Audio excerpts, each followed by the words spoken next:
Bocah kecil ini kabur dari penjara. Selokan sangat bau. Bahkan ada belatungnya, dan ia memberanikan diri. Ia terjun ke dalam air. Dengan tubuh mungilnya, dia berenang perlahan ke kamar sebelah. Tapi ia melihat sesuatu yang mengejutkan. Ia mengeluarkan kepalanya. Lalu ada teriakan seorang perempuan. Kamar sebelahnya sama dengan kamar tempat dia dikunci. Dan mengurung seorang tante. Tante itu hampir saja mati karena kaget. Ia terus ke depan. Dan ada seorang kakak berkacamata. Perempuan itu melemparinya barang karena terkejut. Kemudian memeluknya untuk meminta tolong. Ia juga ditangkap setelah pingsan. Sudah beberapa hari, ia berenang lagi ke depan. Seorang perempuan dengan hiasan kuku. Ekspresinya sangat datar.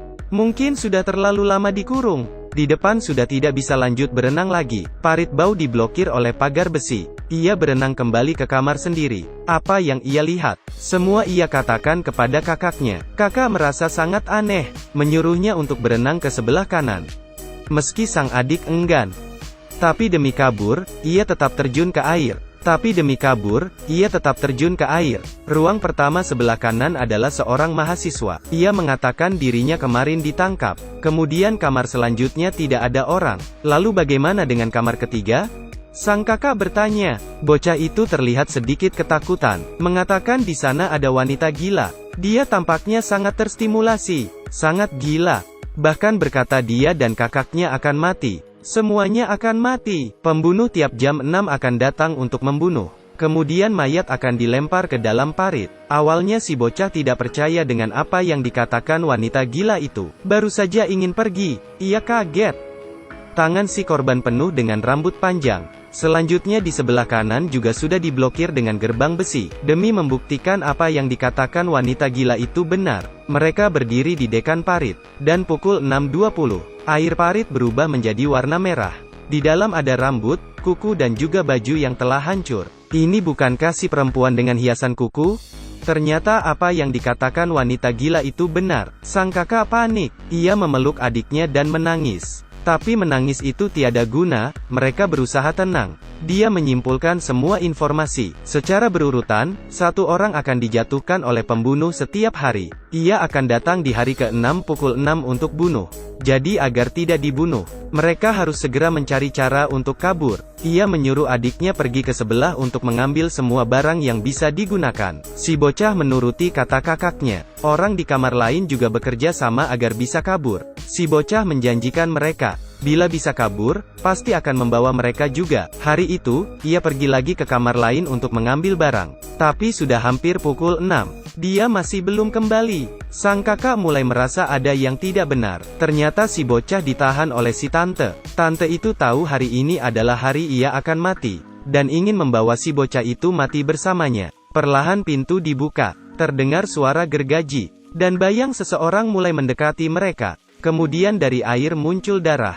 Sang kakak yang melihat hal itu, bercucuran air mata. Ia menyuruh adiknya untuk pergi menghadapi bahaya. Tapi siapa sangka, setelah itu, adiknya muncul dari parit tanpa adanya luka. Sang kakak langsung memeluknya. Ternyata si pembunuh juga berbicara tentang prinsip.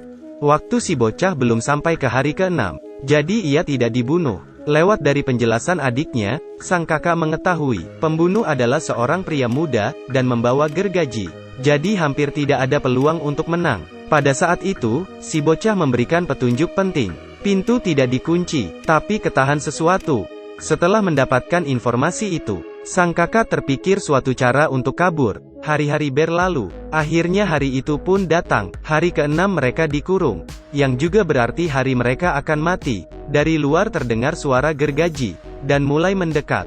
Sang kakak menggunakan karet dan batu untuk memecahkan lampu. Kemudian kamar mereka menjadi gelap. Di saat pintu dibuka, sang kakak berteriak, menarik perhatian si pembunuh. Kemudian ia melindungi adiknya yang berada di belakangnya. Berteriak keras ke arah pembunuh. Yang membuat si pembunuh marah. Dengan marah ia berjalan ke depan mereka, lalu mengayunkan gergajinya. Saat dia memotong, sang kakak dengan cepat menghindar. Ternyata di belakang adalah orang palsu. Kemudian sang kakak berteriak suruh adiknya lari. Adiknya yang sembuh di balik pintu segera lari dan keluar. Di saat pembunuh ingin mengejarnya, si bocah telah menutup pintu. Pembunuh dan kakaknya terkurung di dalam. Ternyata, dari awal sang kakak sudah merencanakannya. mengorbankan dirinya untuk menyelamatkan adiknya. Setelah keluar, ia membukakan pintu kamar lainnya, dan menolong semua orang keluar. Saat itu terdengar suara gergaji, dan ia tahu, pembunuh telah membunuh kakaknya. Ia tidak bisa menahan emosinya. Ia memegang gagang pintu, ingin melihat kakaknya untuk terakhir kalinya, tapi ditahan oleh perempuan baju kuning. Bila ia membuka pintu, pengorbanan sang kakak akan sia-sia. Seperti itu, kakak yang sering bertengkar dengannya, pada saat hidup dan mati. Terjelas seberapa besar ia menyayangi